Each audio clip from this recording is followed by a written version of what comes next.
Doctor Sameer Rahman साहब, ये बताइए कि फेडरल गवर्नमेंट ने तो वही 65 बिलियन वो कर दिए, लेकिन क्या ये किफ़ायत कर जाएंगे?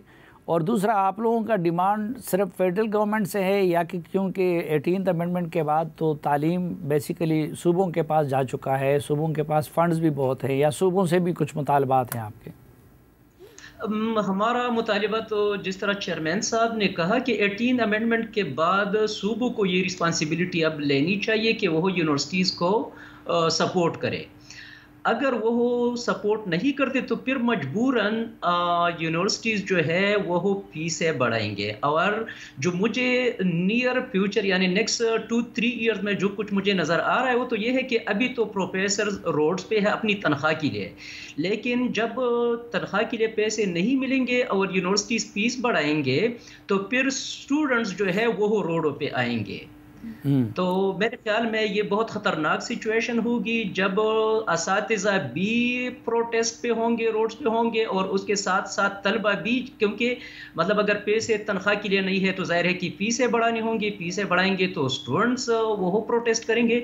तो ये बहुत सीरियस इशू है। और अब मेरे ख्याल में पोस्ट 18 अमेंडमेंट के बाद जो सिनेरियो है तो उसमें प्रोविंशियल गवर्नमेंट्स को बहुत एक्टिव बल्कि प्रोएक्टिव रोल प्ले करना पड़ेगा और इस इशू को, हायर एजुकेशन को, तो खैबर पख्तूनख्वा में तो बजट भी पेश किया गया है, उसमें क्या यूनिवर्सिटियों के लिए कोई रकम रखी गई है? मेरे ख्याल में जो सबसे तमाम सूबों में जो नन सीरियस अप्रोच रहा है वो खैबर पख्तूनख्वा की तरफ से रहा है।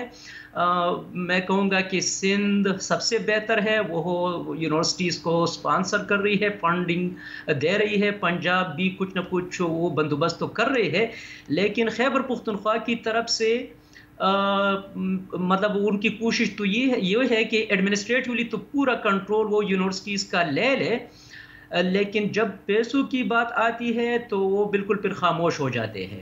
तो मेरे ख्याल में सारी सूबों को और पार्टिकुलरली जो खैबर पख्तूनख्वा है उनकी गवर्नमेंट को इस इशू की तरफ सीरियस वो उनको दिखाना पड़ेगा सीरियसनेस, क्योंकि अभी तक तो मतलब कोई भी संजीदगी नज़र नहीं आ रही है खैबर पख्तूनख्वा की तरफ से। तो ये बहुत मतलब सीरियस इशू है।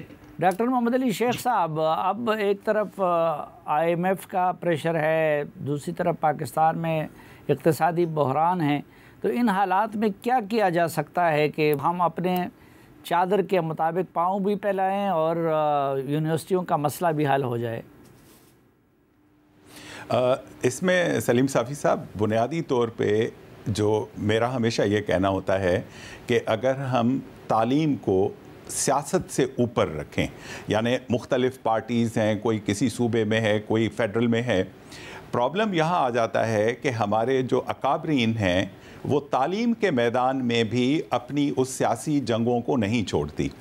अभी हकीकत यही है कि मुल्क के जो हालात हैं उसमें सूबों को भी अपना हाथ बटाना चाहिए, और फेडरल गवर्नमेंट, जैसे डॉक्टर मुख्तार साहब ने फरमाया, बिल्कुल सही बात है कि फेडरल गवर्नमेंट बिल्कुल अपना हाथ खींच नहीं सकती। ये मुल्क है पाकिस्तान, और सारी दुनिया में प्रैक्टिस ये होती है कि बेसिक एजुकेशन तो स्टेट्स स्पॉन्सर करती हैं, सूबे, लेकिन हायर एजुकेशन का ओवरऑल पूरी सोसाइटी पे इम्पैक्ट होता है। नई रिसर्च होती हैं, नई चीज़ें आती हैं, तो उनको फेडरल गवर्नमेंट्स भी देती हैं। तो फेडरल गवर्नमेंट भी अपनी फंडिंग जहाँ बाकी सारे जो नागुज़ीर हालात हैं उनके लिए भी तो दे रही है ना। अब आप देखिए कि कितने पीनट्स हैं, कितनी कोई अमाउंट है, 65 बिलियन से आपने 25 बिलियन कर दिया, 40 बिलियन रुपए। अब ये 40 बिलियन कोई $100 मिलियन के बराबर बनते हैं, यानी 1 बिलियन का भी 10वां हिस्सा। अच्छा, अब इस कटौती की ज़रूरत क्या थी? दूसरी तरफ सूबों से अगर आप उनका मौक़िफ़ पूछें तो वो ये कहते हैं कि 18th अमेंडमेंट तो 14 साल पहले हुई थी, आज तो नहीं हुई है कि अचानक आप 1 महीना पहले हमारे पैर से नीचे कालीन खींच लें। 14 साल पहले 2010 में हुई। ये फिर मामला गया काउंसिल ऑफ कॉमन इंटरेस्ट के पास, क्योंकि जहाँ भी फेडरेशन और सूबों के मामलात फाइनेंशियल मैटर्स होते हैं तो वो वहाँ CCI में जाते हैं।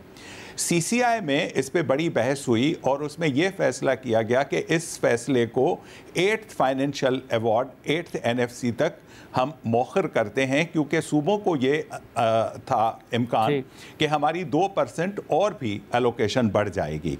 अच्छा, उस पे फेडरल गवर्नमेंट ने भी कोई एक स्ट्रेटजी नहीं दी कि भाई हम अभी आपके कम करते जाएंगे या आप थोड़े से बढ़ाते जाएं।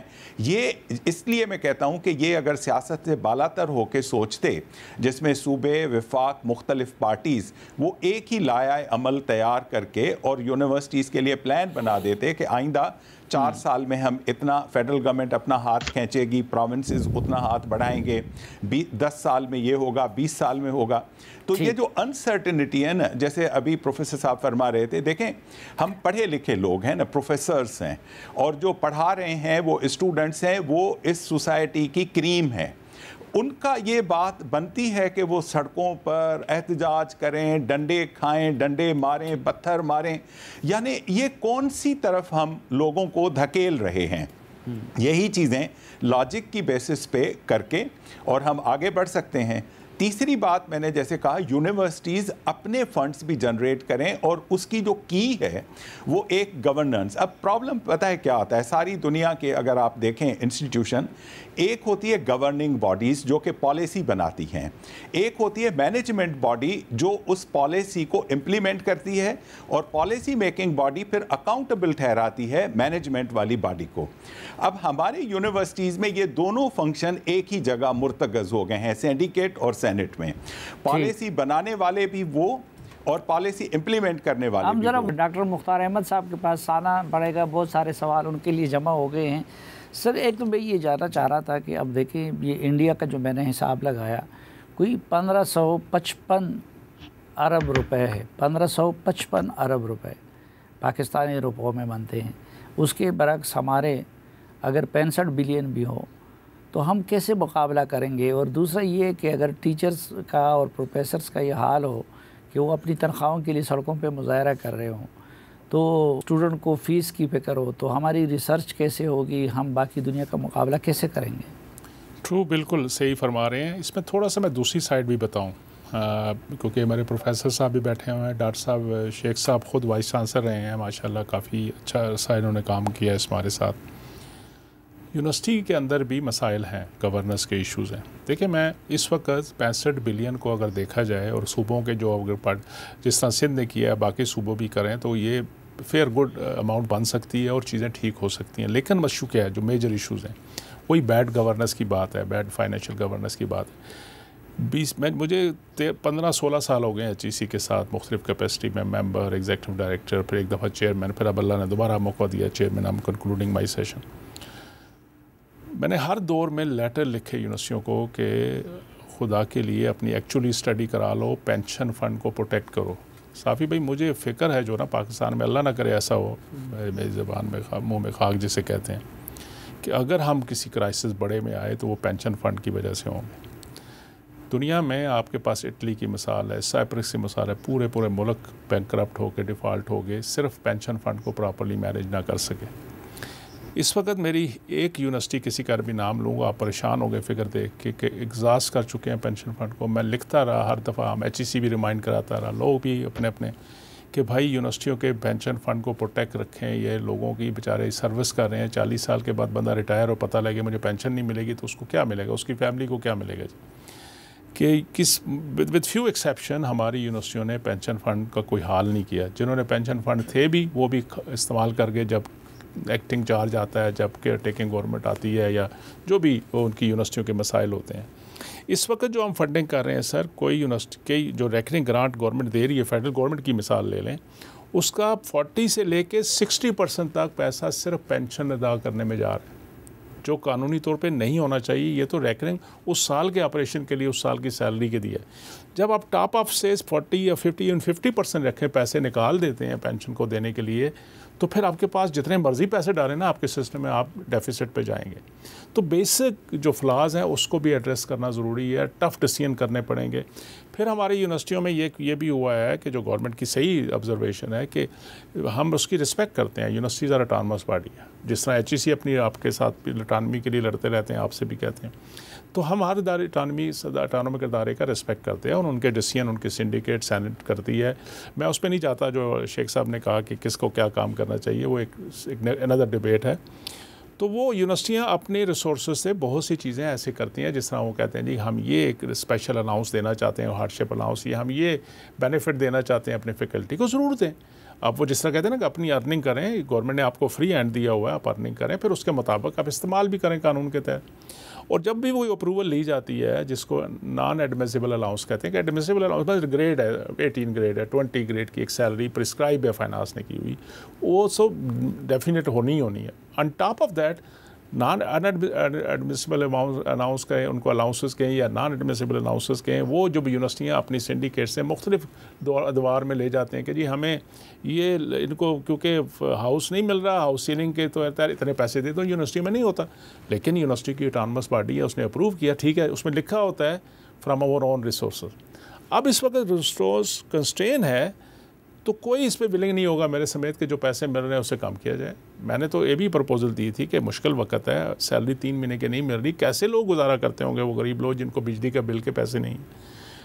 किसी और की यूनिवर्सिटी के प्रोफेसरों की और आमदन मेरा नहीं ख्याल को इस तरह के कोई कारखाने हैं कर सकते हैं वो, तो इनको वो बेसिक सैलरी को इमीडिएट ले लेना चाहिए और दूसरे को थोड़े अरसे के लिए होल्ड कर लें, जब हालात में यूनिवर्सिटी के पास चाहिए फिर देना शुरू कर दें। ठीक, तो वो भी एक इशू ऐड अप करता है। तो ये कम्प्लेक्स, बिल्कुल सही कहा है कि कम्प्लेक्स इशू है, इनको सबको बैठ के टफ डिसीजन करना। ये तो कम्प्लेक्स इशूज है, लेकिन ये वाइस चांसलर की तकर्री, ये तो कोई कम्प्लेक्स नहीं होना चाहिए। ये बहुत सारी यूनिवर्सिटियों में हर सूबे में वाइस चांसलर नहीं है। इशू ये हुआ ना सर कि ये कुछ 70 से ज़्यादा यूनिवर्सिटियाँ हो चुकी हैं जहाँ पे वाइस चांसलर नहीं है, मेरा ख्याल है इस वक्त एक्टिंग वाइस चांसलर है। जो कई जगह तो एक्टिंग वाइस चांसलर भी नहीं रहे, क्योंकि प्रो वाइस चांसलर को वाइस चांसलर एक्ट लगाया जाता है, वो भी टर्म ख़त्म हो गई। अब रजिस्ट्रार के हाथ में चार्ज है, कुछ हाथ है। तो इस दौरान जो कुछ होता है ना सर, अगला वीसी जब आएगा उसको 2 साल तो लगेंगे इसी को ठीक करते हुए, तो फिर अगले 2 साल वो अपनी आपको बचाता रहेगा कि अगला टर्म मुझे मिल जाए।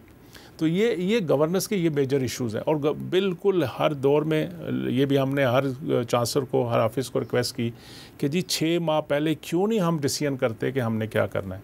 जिस तरह बाकी अच्छे इदारों में, प्रोफेशनल कॉर्पोरेट सेक्टर में होता है कि आप 6 महीने पहले प्रोसेस करते हो कि अगर सिटिंग वाइस चांसलर को कंटिन्यू कराना है और कानून में प्रवीण है तो उसको रिव्यू करके उसको पहले बता दें, ताकि वो बेचारा अपने झगड़े ही ना मतलब क्योंकि इतनी ज़्यादा ईमेल हमारी जनरेट होना शुरू होती है जब आखिरी 2 महीने रहते हैं, ठीक है, तो उसको कंटिन्यू करें। अगर नया भी लाना है तो 6 माह पहले प्रोसेस करें, जाके सिटिंग वाइस चांसलर के होते हुए नया वाइस चांसलर अपॉइंट हो जाए, वो जो है ना वो बैठ के सिटिंग वाइस चांसलर के साथ आराम से ट्रांजिशन हो जाए। अच्छा, हमने